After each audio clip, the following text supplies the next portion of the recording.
Welcome to A Celtic State of Mind. I'm Paul John Dykes, and today for the ACSOM Bulletin, I'm joined by Anthony Haggerty, Jim Orr, and Laura Bradburn. Now, this is going to be an interesting discussion, that's for sure. Anthony, you wake up this morning, back at 7, there's an announcement from Celtic following an announcement at the Stock Exchange. What is your first thoughts on the announcement that Peter Lawwell is retiring from his role at Celtic? We spoke off air there, and my first thought was, I was telling you, it was song, how I remember, and I'm going to remember Peter Lawwell as a kind of chant. Two Peter Lawwells, there's only two Peter Lawwells. One, the businessman, business fan who sat on the board and did terrific and extraordinary things for the club. And the other one, the meddler who the fans at the end of his tenure were beginning to turn their ire and fire on. So that was my first thought. I'm not actually surprised that he's leaving. A lot of Celtic fans out there were saying they were shocked, but I'm not in the slightest.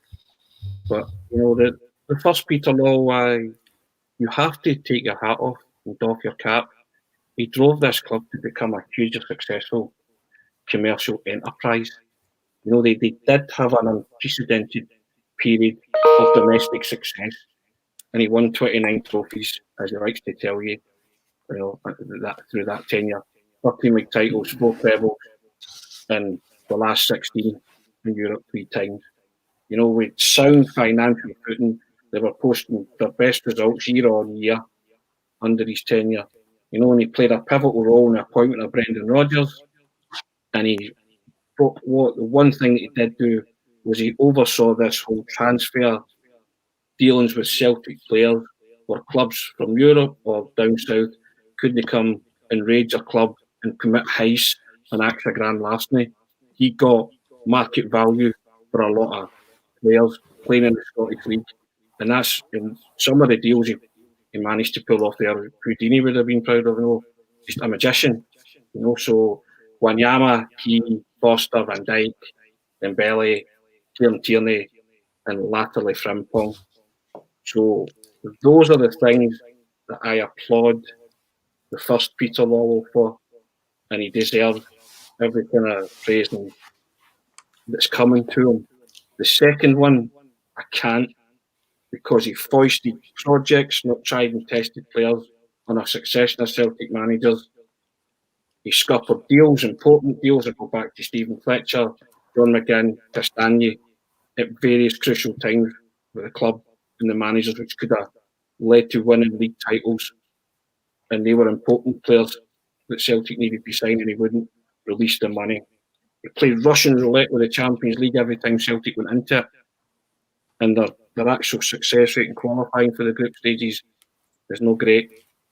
Could have been a lot better, and he could have had a lot more financial gain from it. And his legacy will be 29 trophies, but it should have been 30. And the Celtic fans will find that one, that's the hardest one that they'll find to forgive him. No, you're absolutely right, Anthony. They do everything. In the Untouchables film, Sean Connery grabs Kevin Costner and says, "What are you prepared to do to Al Capone?" Right? That's the premise of the film. And the Celtic board, I would ask them the same question: what were you prepared to do to land the 10? And the answer this season is they saw the train coming, didn't board it, were ill prepared from the get-go. And as I say, 29 trophies for Lawwell, it's fantastic, brilliant, but there's still that lingering kind of regret that it should be 30, and the fans will find it hard to forgive and forget that.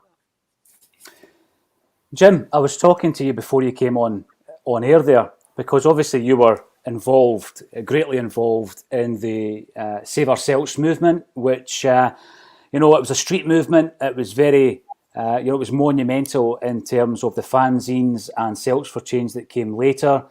And obviously we were able to oust the old board. The incoming regime of Fergus McCann was a huge part of the Celtic history. Is this the biggest upheaval we're going to see since those days of McCann coming in? I mean, we don't have a stadium to build, of course. We might have a share issue at some point in the future. But is this the incoming Dominic Mackay got as big a job on his hands in relation to the upheaval of this club since Fergus McCann? Is it that big? I don't think so. I think this should be fairly seamless. You're taking one guy out, bringing one guy back in. Just to echo the points that Tony made, because we had a brief chat beforehand, there obviously is two Peter Lawwells, and the one, as Tony said, the one's a guy who manages the business and manages the finance and balances the books and makes some money for the shareholders, and he's like a good guy. But a chief executive to me should be invisible. You should know who he is in a football club. But this guy's visible. And why is he visible? Because he keeps coming out his area and getting involved in stuff he really shouldn't get involved in. And all the stuff Tony said, I was going to say the exact same things. Bad decision after bad decision after bad decision in an area that he shouldn't be involved in.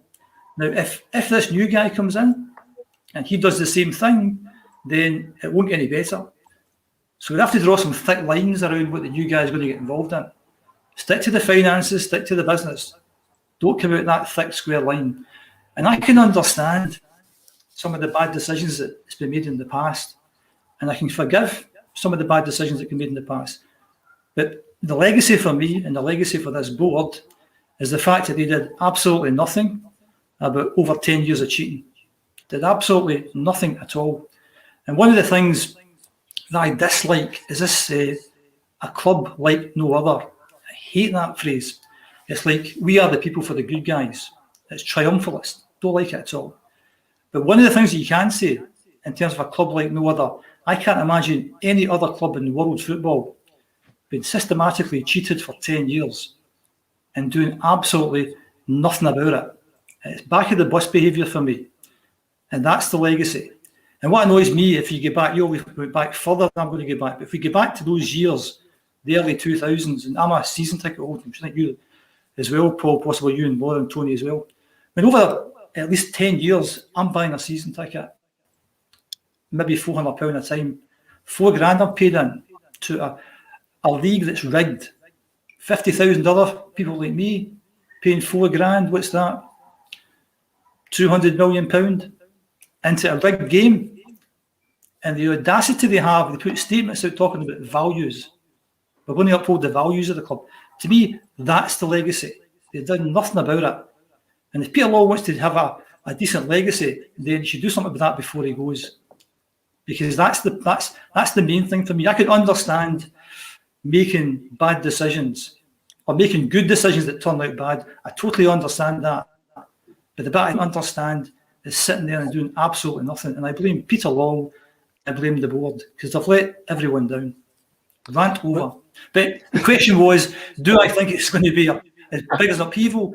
No, because I think things were completely different back in the early 90s. I think this should be fairly seamless.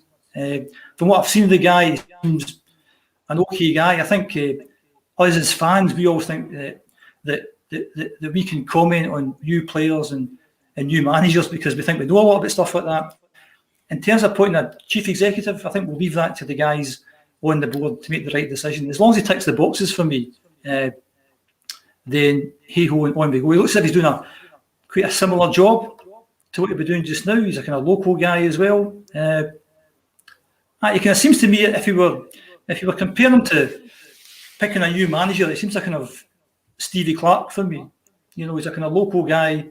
Knows if you to compare it to Steve Clark, if he was to come in, he's somebody who's local, knows the players, has managed here before, so it looks like a safe pair of hands. And we'll see what happens. When I'm talking about upheaval, I'm looking at the fact that yes, the management and coaching staff need to be completely reviewed, as does the football operation in relation to will there be a director of football introduced to the football operation. The recruitment aspect of Celtic needs a complete upheaval, as does the youth development of Celtic and potentially even the facilities at Lennoxtown. Then you've got post-COVID, you've got post-Brexit, and you also have the inquiry that's ongoing that obviously Celtic will need to deal with at some point in the future. I feel that we are entering a period of massive upheaval at Celtic. And so one man out, one man in. You know, Peter Lawwell was a powerhouse when it came to figures. He was a powerhouse when it came to negotiation. But he was brought in to deal with all non-football matters. And as Tony quite rightly said, he started getting involved, or maybe he was always involved, far too involved in football matters. So, Laura, when you see a new man coming into that role, how big an upheaval, how many changes are we going to see as football fans? Well, I think I'm in agreement with Jim as far as it's going to not be as big an upheaval as, for example, when Fergus McCann came in, because what we need to remember is when Fergus McCann came in, the club was dying. It was hours away from not existing anymore. We are fortunately not in that position anymore. So from that point of view, it should be a smoother transition.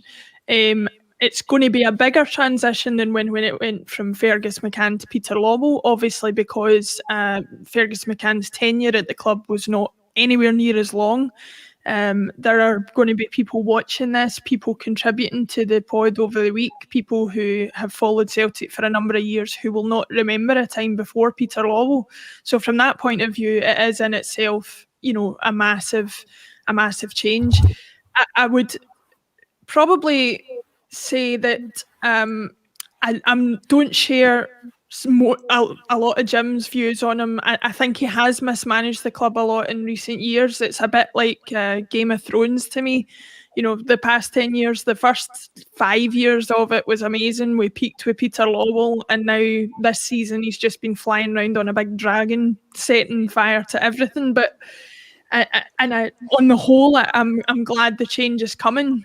I do think we need to, as we have already said, praise him for the financial job he's done. We've seen what happens plenty of times when clubs get financially mismanaged, and I'm thankful to know that I will have a club going forward, mostly based on the work that he's done. But as we've said as well, he's this kind of Jekyll and Hyde character where you would rather that he didn't get involved in the footballing side of things.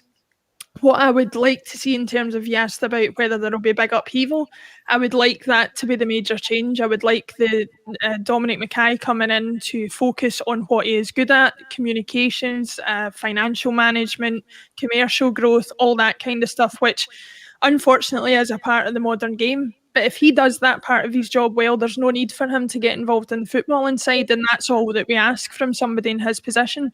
Do your part of the job well, leave the footballing side to the other people who do their job well. Hopefully that will be a new manager of a higher calibre, but as far as that's concerned, we just need to wait and see. Paul, there are similarities with the Fergus McCann thing that you've touched on, right? And I would love Dominic Mackay to give his State of the Nation address, right? The way Fergus did, right? Fergus came in and said, give me 5 years, I'll put 9 million in, I'll take 5 times my dough out, I'll build you a stadium fit for purpose, and I'll build you a team capable of winning the league, and I'll have a share issue which will be funded by you guys. £640 a share, and the Celtic fans fell over themselves to buy them, right? Oversubscribed. But he laid it out in layman terms. This is what I'm going to do. Now, I want Dominic Mackay, his first State of the Nation address, to give us a 3, 5, 7 year plan. Tell us where we're going, right? Tell us where we're headed. I don't want this together. No, if we work together, we can get there. Tell us where we're going. Tell us where that there is. Will we move forward? I want to know where the place is that we're moving forward to, right?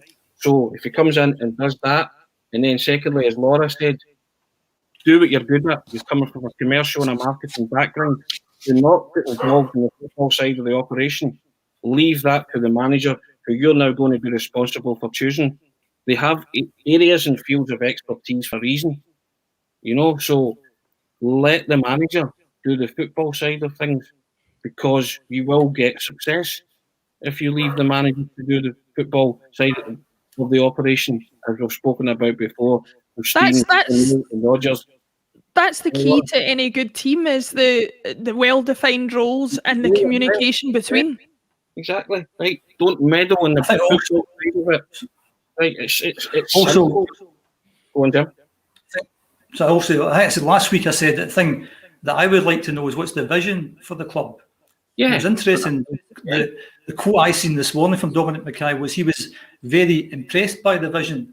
So obviously there's a vision there. We've not been told what the vision is. So the first thing would be to actually, what is the vision? Tell us the vision. Tell us where we're going. Don't be reactionary. Said last week, be a bit more visionary, which is why I'm saying, see your first address to the Celtic supporters. Tell us everything. Be as open as you can with them, and say, this is where I see is now. This is where I see is in. Give them a specific time period.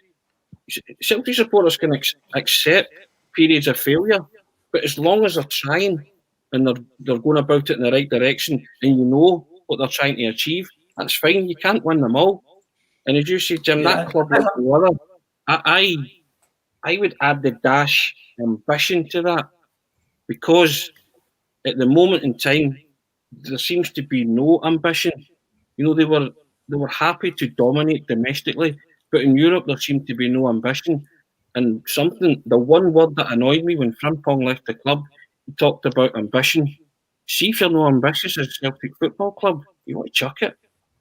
Because to Celtic supporters, there is no other ambitious club in world football. I know that's certainly not a reality or a truism, but in your mind and the way you feel about this football club, there shouldn't be another ambitious football club out there other than Celtic. And if Frimpong's left for reasons like that, then people upstairs really do need to have a look at themselves. You know, and Lennon has said there's other players that feel like that. You know, Frimpong's also left because he's not been coached properly. You know, and players will also leave because they're probably not being coached properly. But that goes back to your chief executive who's leaving, appointing a manager in the showers after the aftermath and euphoria of a Scottish Cup win. You know, not doing your duty. I think that goes back to the vision thing. That draw and saying all the managers that were supposed to have applied.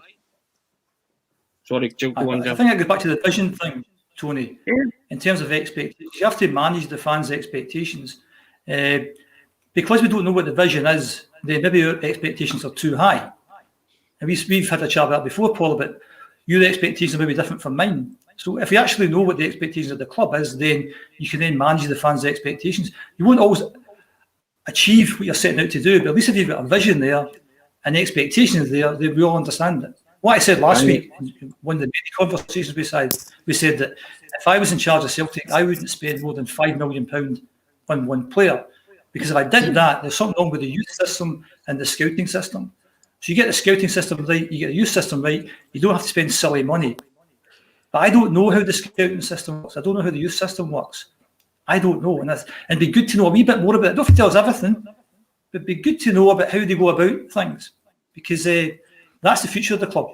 Vision, expectations. You know, when we're talking... Sorry, on you go, Laura. Yeah, I would say the only concern that I have is a situation where maybe the CEO comes in, the new guy, and sort of says, well, I want to assess things, I want to see where we are and what's happening, and therefore Neil Lennon by default keeps his job.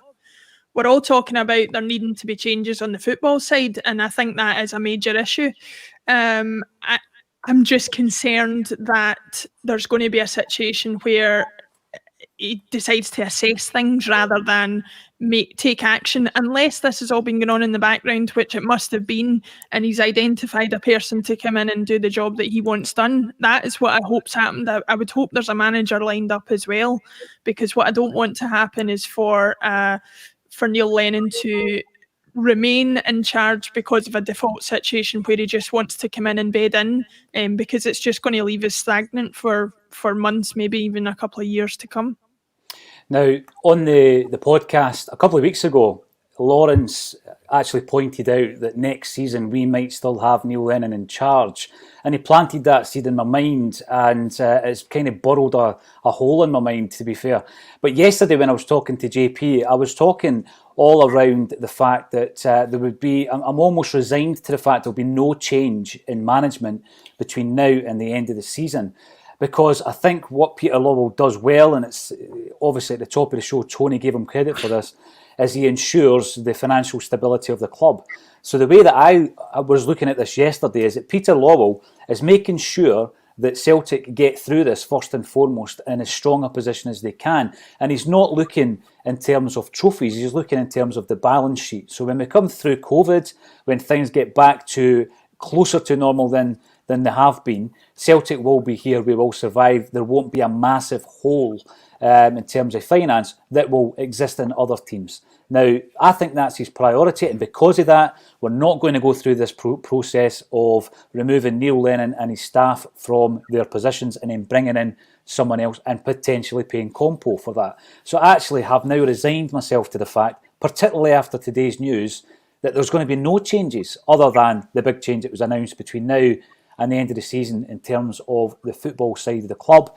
I think transfer-wise, it will be minimal. I do expect maybe another one to go out, but in terms of people coming in, it will be minimal.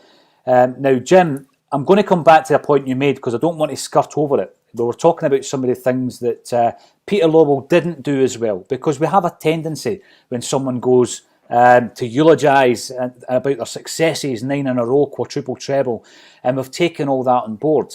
But you mentioned something there in relation to the downfall of the Rangers and how that was managed and the after effects of that, because obviously things will never be the same again.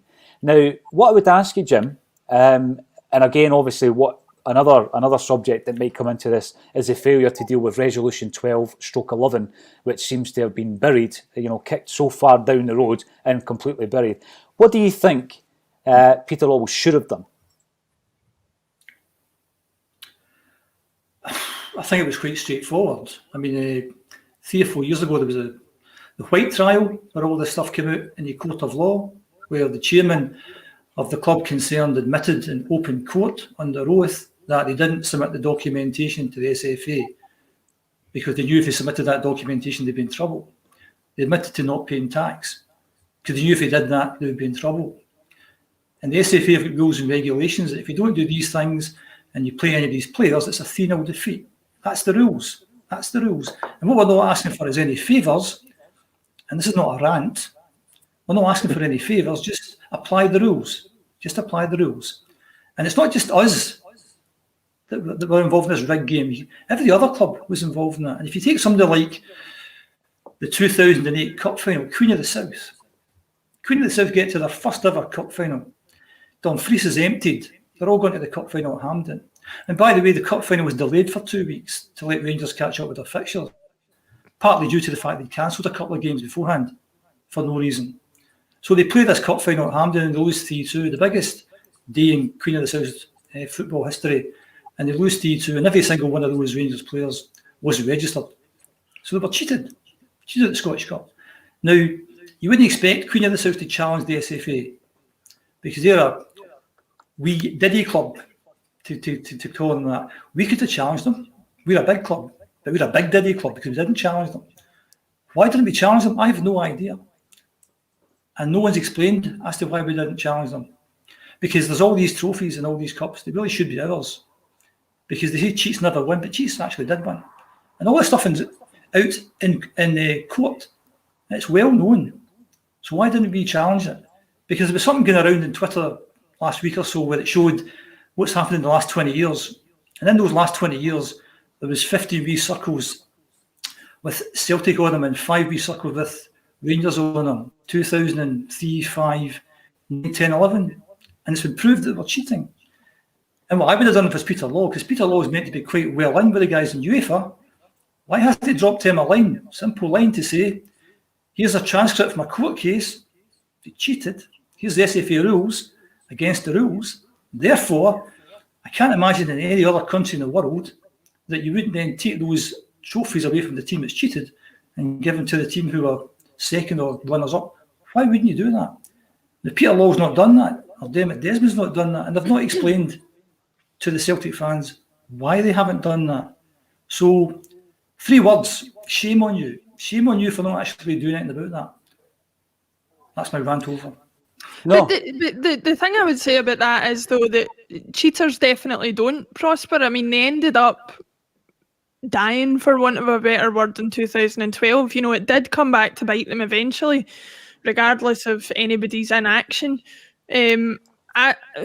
I just personally find today a bit more of a day to focus on what might be happening going forwards. We've got a new young guy, hopefully with some fresh ideas, appears to have been successful in his previous job. We've been calling for this change for however long. and it's come today, and I think it's a day for looking to the future. Laura, I think the yes, events. absolutely, Laura, you have to look to the future, but the question was, what's Peter Lawwell's legacy? And I've got a few mates of Rangers fans, they'll give me the 55 stuff. And they'll never convince me of the 55 stuff, in the same way that I'll never convince them that it's not 55. And this is the legacy. 55 is down to Peter Lawwell. That's who it's down to. Now, as again, I'm not, as I said, having some sort of rant. These are all facts. I'm not making these things up. My question is a dead simple question. Why did Celtic Football Club not do anything about that when they were cheated for over a decade? It's a dead simple question. That's the legacy. Before you go, tell us why you didn't do anything about it. Well, it's only we should look for you guys there. Sorry. a question that Peter Lawwell can answer, isn't it, Jim? And he's no answered it in the 9 years that have preceded the downfall of Rangers in 2012. It's highly unlikely that he's going to answer it now. And also, Paul, you mentioned Resolution 12. I mean, there's a bunch of guys who spent the last 7 years, a lot of the last 7 years, trying to get Celtic to do what Celtic should have done. And these guys have spent a ridiculous amount of time trying to get Celtic to do the right thing. And Celtic have messed them about. It's appalling, absolutely appalling how they've been treated. That's for me the legacy. Yeah, you guys coming on board, we wish you the best of luck and hopefully things get better. But in terms of legacy, for me, that's the legacy. Laura, you were talking about looking forward. Now, when you look at the events of the last few weeks, obviously the massive thing is that we've lost the league. I think we're all accepting of that.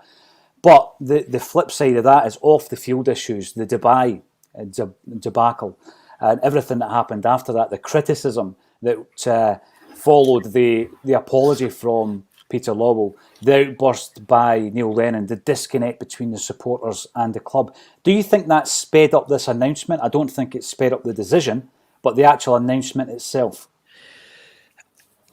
It wouldn't surprise me, because I think we're in a position where much more deliberation and much more delay in deciding what was happening going forward was only just going to result in more unrest among the supporters. We've talked before about season ticket sales coming up for renewal, and that being a particular issue that, had things remained the way they were, perhaps that wouldn't have gone as well for the club as they would have hoped. My suspicion is that that's probably one of the main motivations behind the timing of the announcement, is to try and secure some sort of bedding of positivity from the support going forward and a reason to renew your season ticket if you were at all thinking about not doing so. I think that one of the other advantages of Dominic Mackay, the brief amount of reading I've done about him, is he actually came into Scottish Rugby as a communications and public affairs consultant and sort of chief of that department before he made the step up to head honcho overall. And so one of the things that I want him to bring into the club as well is we've been crying out for communication from the club, and communication of a certain type. It's been appalling this season, the statements that have come out, the names that Celtic fans have been called by our own club, the way we've been held in contempt by some of the people within the club. What I would hope happens going forward, regardless of whether it is all lip service or not in the first instance, I hope it's not lip service obviously going forward, but what I would want is more communication and more appreciation of what the support are trying to say and what the support are trying to communicate. And hopefully with his background, that's something that Dominic Mackay can bring in. Tony, when we're talking about the future, we're looking ahead. One of the big things that struck me, obviously, about Dominic Mackay is the fact that he does seem to have a knack of listening to what the fans want. I mean, he speaks about that himself. I think, like everybody else, all morning I've been spending my time trying to find interviews with him. But he did have this vision that Jim speaks about, and the vision that you've spoken about today as well, Tony. And I hope that he does address the Celtic supporters. I hope there is a completely different approach, because I feel, as a Celtic fan, a great deal of contempt from the club rather than this engagement. I feel as though there's a contempt towards the Celtic support. Do you think that's going to be one of the biggest changes that we're going to see immediately? Is this communication that Laura talks about? Yeah, the first thing when you look at anything about Dominic Mackay or you do any kind of background there is, the first thing that springs to mind is these words: a heavier focus around fan engagement. Might be slightly different in a rugby sense, because there's alcohol allowed in state stadia and all that kind of stuff, right? And he's also he's very pro bringing alcohol back into ground and stuff like that. But that statement itself shows you that he's willing to listen.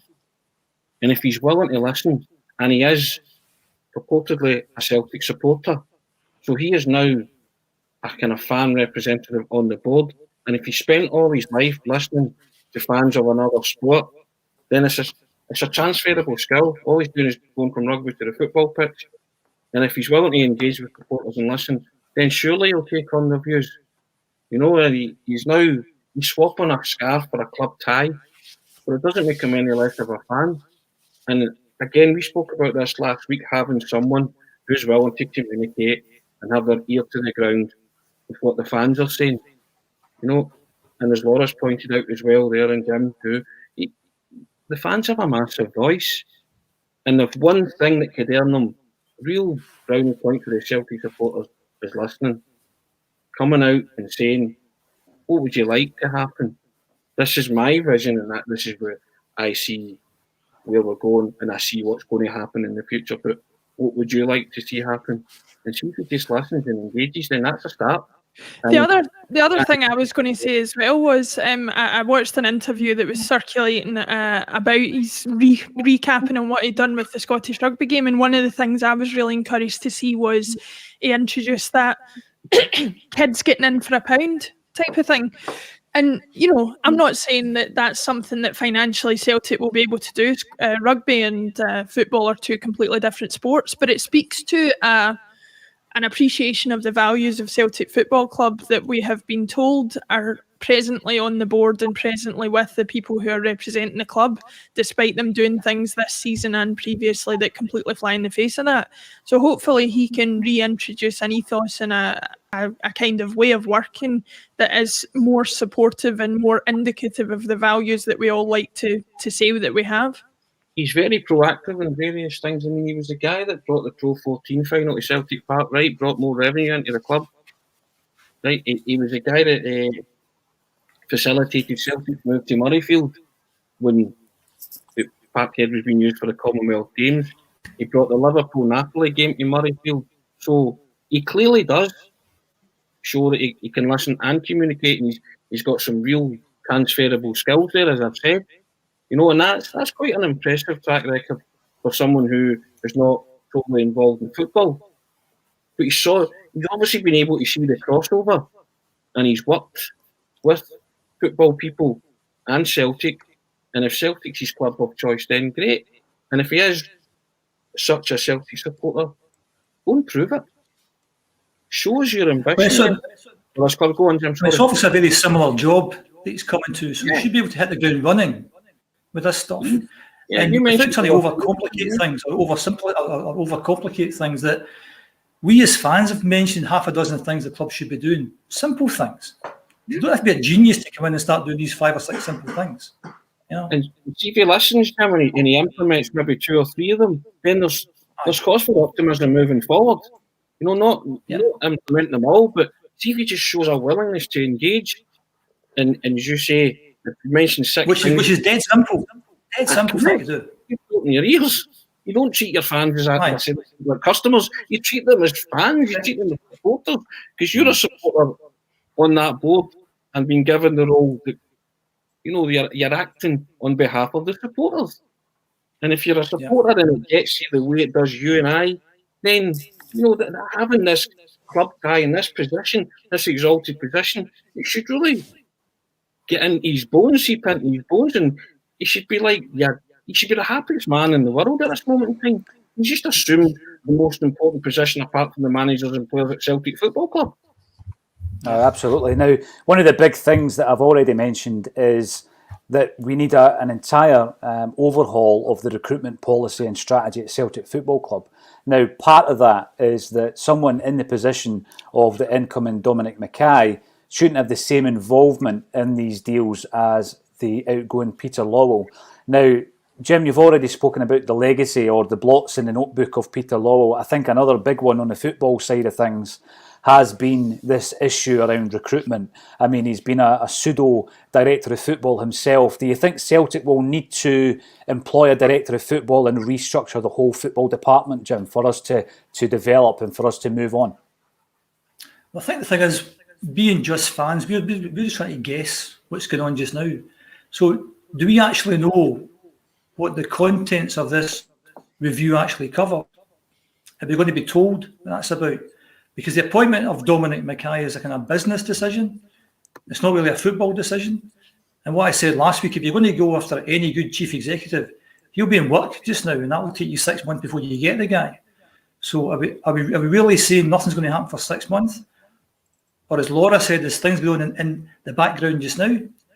Could we have maybe brought in maybe a football consultant, somebody like Arsene Wenger or somebody, for a month just to look at the whole club? So who's actually conducting this review, and what are the qualifications of that person to conduct the review, and will we hear the results? Because we can talk about scouting and we can talk about youth development and recruitment and all that kind of stuff. Is that the things that have been looked at just now, or was it just about having a new chief executive and maybe a new management structure? Again, we don't know because we're just fans. We're just trying to guess. I would like to think the whole thing's been looked at and a decision has been made that we're either going to have, as you said, Paul, a new director of football and a head coach, or we're going to stick with a kind of football manager structure. Be good to know what it's going to be. Again, the point we've made before, be good to tell us what you're thinking of doing so we can manage your expectations. What do you think in terms of managing expectations, Tony? The Celtic fans, despite the announcement today, are still looking for a response, the results of this review. Do you think that today's events changes everything? We're not going to get any update. This is your update. We're making big changes. I would still expect them to come out and tell us what the situation is on a managerial level with Neil Lennon.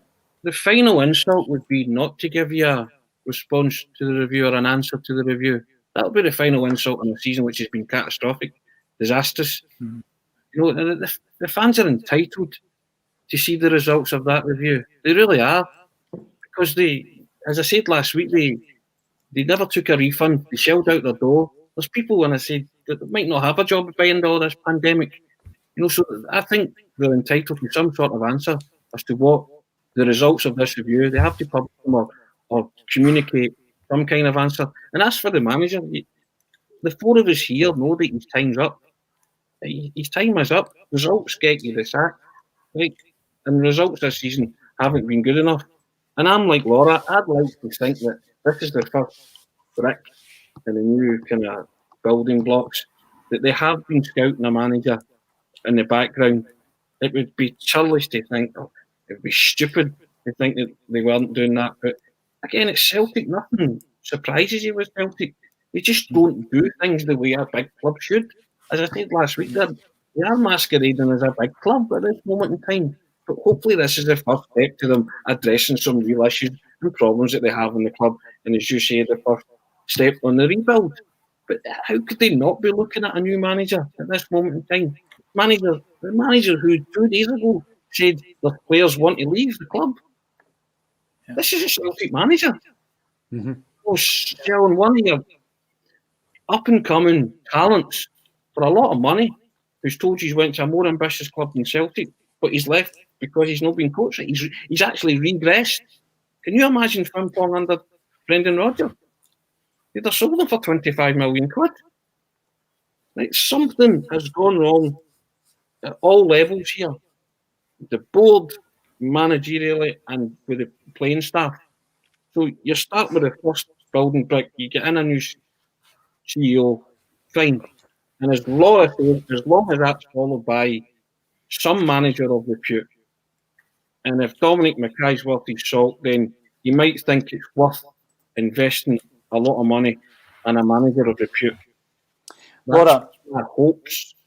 yeah, absolutely. Laura has spoken previously about the implementation of a different model, a different way of thinking at Celtic.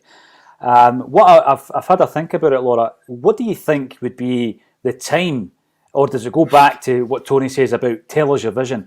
What time would Celtic fans allow the club to go through, let's say, 1 season to 3 seasons without domestic success? If you are trying to implement a new model, are Celtic fans going to demand results immediately? Are we patient enough to say we understand that we might not win the league for another season after this one? How long do you think the Celtic support is willing to wait, or does that again come down to the effectiveness of the communication from the new man? Listen, I think the main thing that we have to acknowledge here is that we are the club with the biggest number of or amount of resources in the country. I think even in a situation where are having a major overhaul and trying to implement new systems and new ways of working, there's really no excuse for us not to be able to provide success throughout that period. I think a lot of the smaller clubs in the country would scoff at the idea that we think that it's going to affect our level of success because of having to implement some of these things. As far as for timescale of these things, I was having some very grand ideas about, completely overhauling the way in which we work, focusing on youth academy development, developing those players, or buying extremely shrewd, cheap business elsewhere, developing that and then selling it on at a high price. A lot of people said, it was kind of pie in the sky stuff when I said it the first time, but I would be satisfied with a model that allowed us to be regularly successful domestically with the occasional very, very good run in Europe. I think that's all that most Celtic supporters want out of their club at the moment. It's certainly more than we've been getting in recent years. And as far as things go, like I said, timescale could be, you could be talking over the next decade as far as implementing these changes, but I don't think obviously that we can forgo domestic success in that situation, and I don't think we would have to, because like I said, resources are there that we should be able to still maintain that in the meantime. But Laura, why can't they be successful on both domestic and the European front? At the moment, I think it's partly down to what I was saying before about the youth development and the coaching and the standard of managers that we've had previously. I mean, Brendan Rodgers is the highest standard of manager we've probably had in for certainly since Martin O'Neill and since Jock Stein before him, probably. I think what we are noticing as far as European football is concerned is the way that other clubs are operating caters much more to European football and how it works. We are not very savvy when it comes to that. You see us play and we lose a lot of late goals, and we don't appear to know how to play when we go ahead in big European games. We just seem very naive, and that's even on the basis of having relatively regular European football. So whether it takes bringing a more international type coaching setup in behind the scenes, never mind just on the field, that's probably the only thing that's going to help us, and that can hopefully rub off on our domestic coaches and players. A new manager would need to address an away record in Europe as well, which is absolutely utterly appalling. How can Celtic be one of the few teams that can't go away from home and get a result? It's staggering, it really is. But again, a new manager would set them up to play in a set way in order to get results.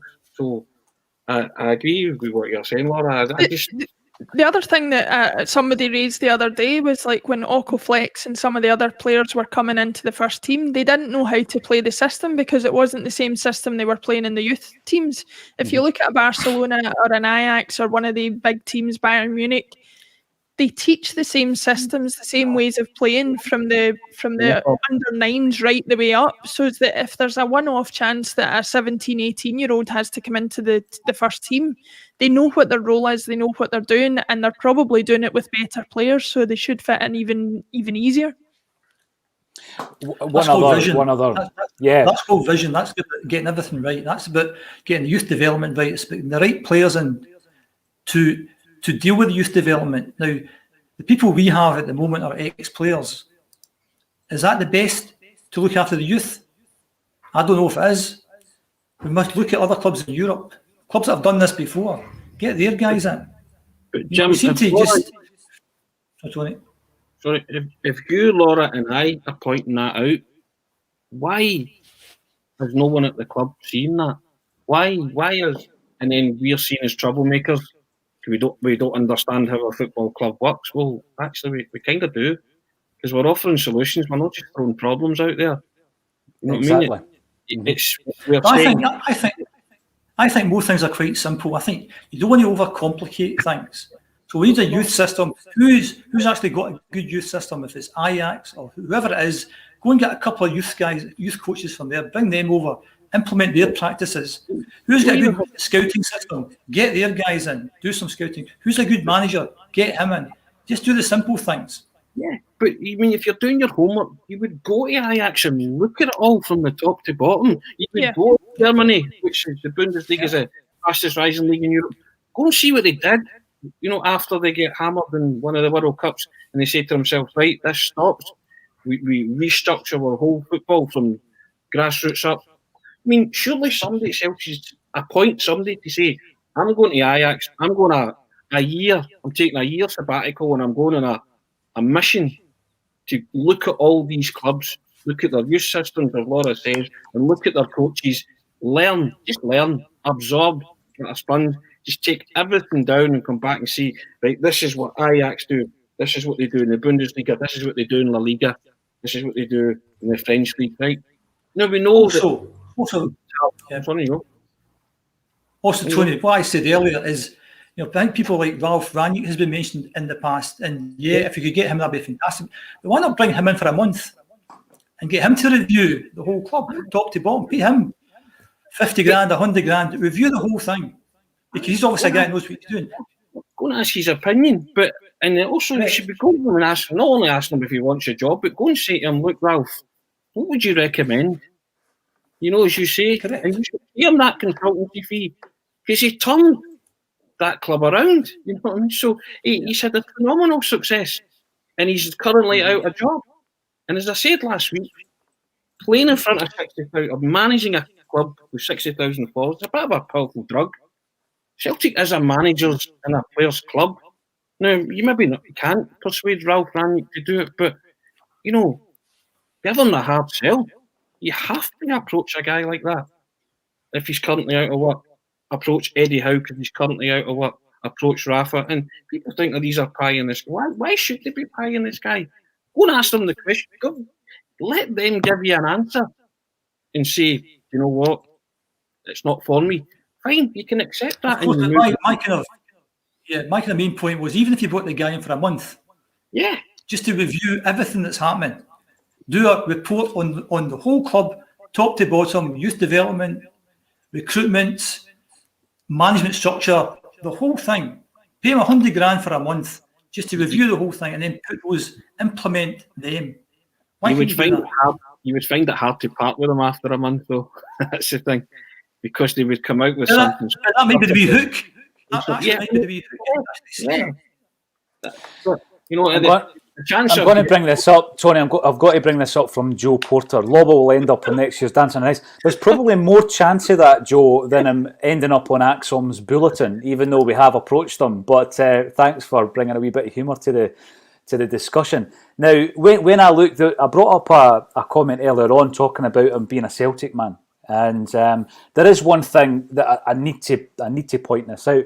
People talk about Peter Lawwell, and you know, he becomes almost a caricature. He's been on the banners recently outside Celtic Park, but again, he is a Celtic fan. He is a Celtic fan because his team growing up was the Quality Street Gang. So I have had a discussion with him many moons ago about the fact that, you know, he looked at players like George Conley, Kenny Dalglish, Danny McGrain, and he speaks about them passionately as a Celtic fan. But I think because he's been at the kind of sharp end, the business side of Celtic for so long, it doesn't come across like that, particularly, you know, in that apology interview that he gave us.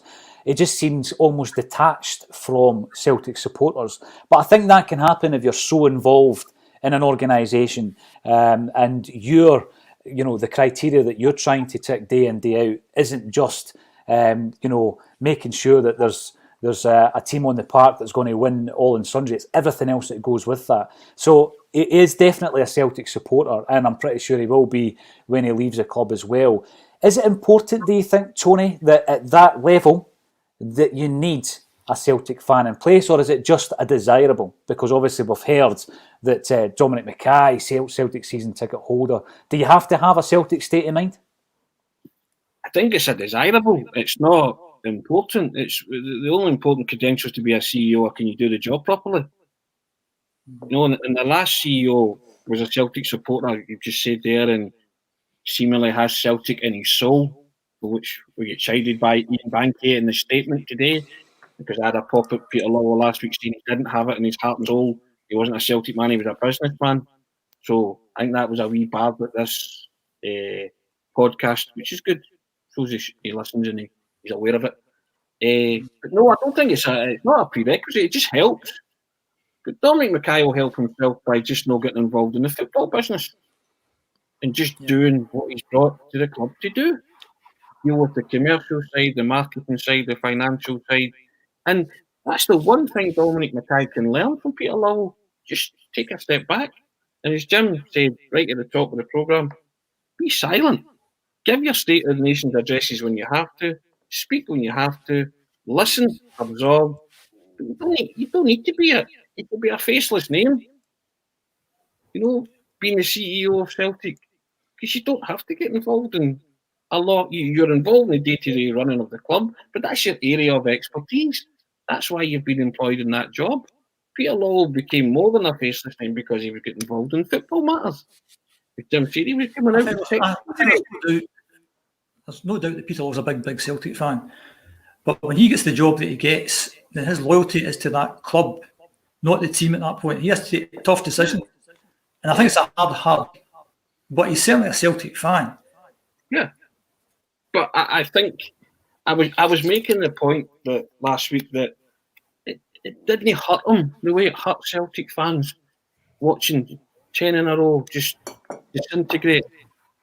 And if you're that much of a Celtic man and you're pulling the purse strings, you would have did something to address that, because it was happening from very early on. I think the same applies to Neil Lennon as well. You know, if he's such a Celtic man and has the club in his heart the way that he says that he does, and I'm sure that he does, he would put the club ahead of his own interests and say, I'm not the right person for this job, I'm not doing what I need to do anymore, and step aside. Now, there's myriad reasons why he might not do that, whether it's financial or otherwise, but, you know, I think we all need to appreciate at the end of the day that it's probably, you know, there's an element of it becomes a job, the same as anything when it is your job, and your supporter status takes a backseat to your desire to do your job well. Of course, but there is an emotion and a bond that ties when you're talking about football clubs. It's like no other job. As Jim said, they hated like no other club, but it is. Celtic's just not a job.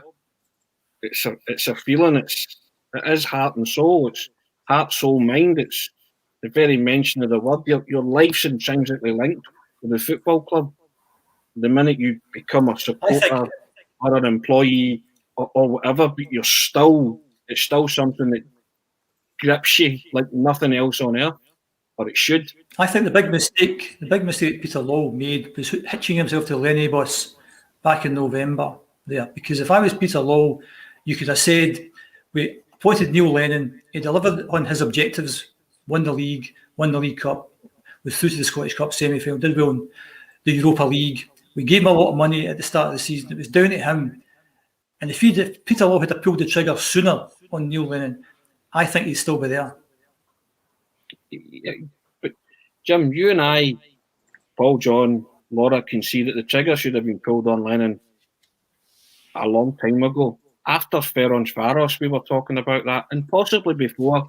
with the Rangers defeat in December and the Fraser Forster League Cup final, the warning signs were there very early that things weren't going too well and they were just kind of chuntering along.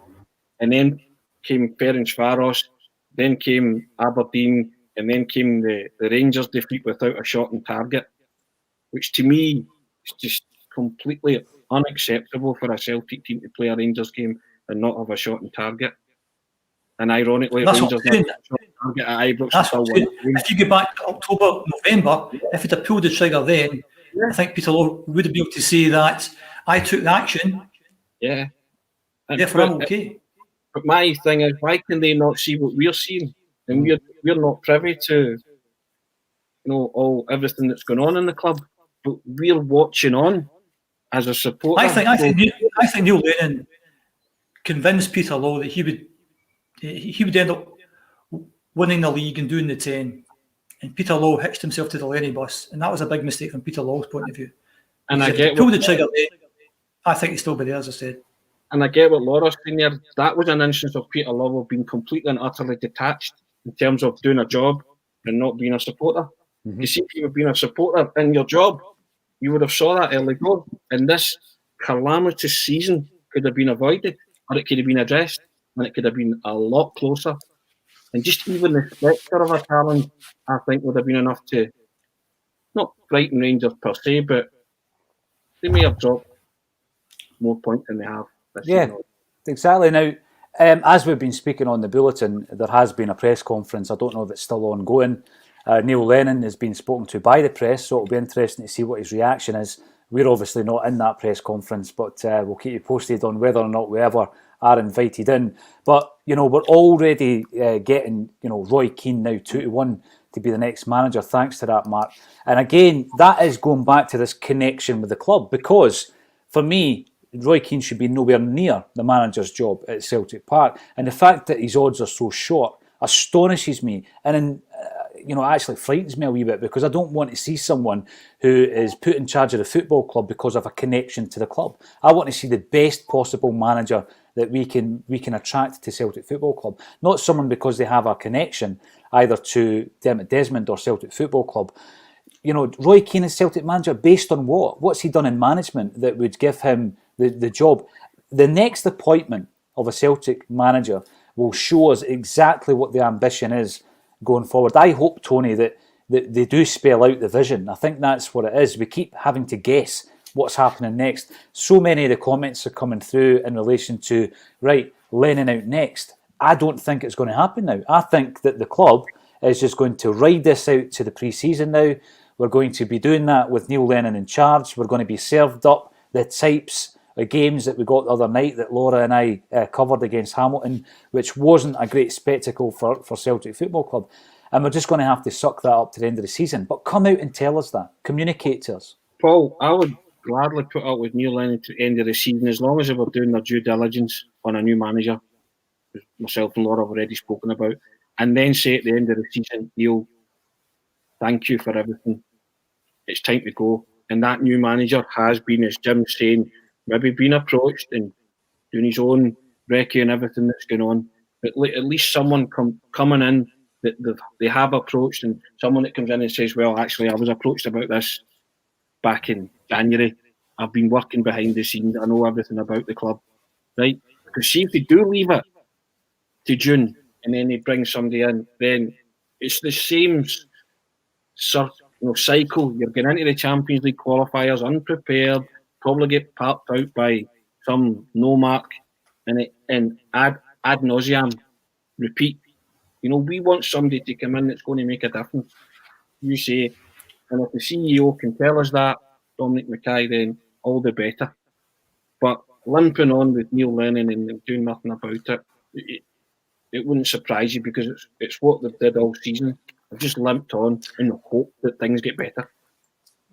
I said a few weeks ago we were in limbo, and we're still in limbo unless we're actually told what's happening next. I mean, that's good. We've got a new guy coming in the summer. We need to know a bit more than that. What's the results of this review? What did it cover? Where do we go next? Just tell us the vision. And as far as Roy Keane's concerned, he's one of the best pundits and tell it you should stay there. You should stay in the Sky Sports studio. Don't come anywhere near Celtic Park. Yeah. I agree with that. That's disappointment. Wholeheartedly agree. I mean, I'm looking at the football side of things. Obviously, we've got a game tomorrow, but today will be dominated by the announcement that Peter Lawwell has retired from his role at Celtic Football Club. He's going to be here until June, and he will then be replaced by Dominic Mackay. Yeah, I welcome fresh ideas, a new perspective on things.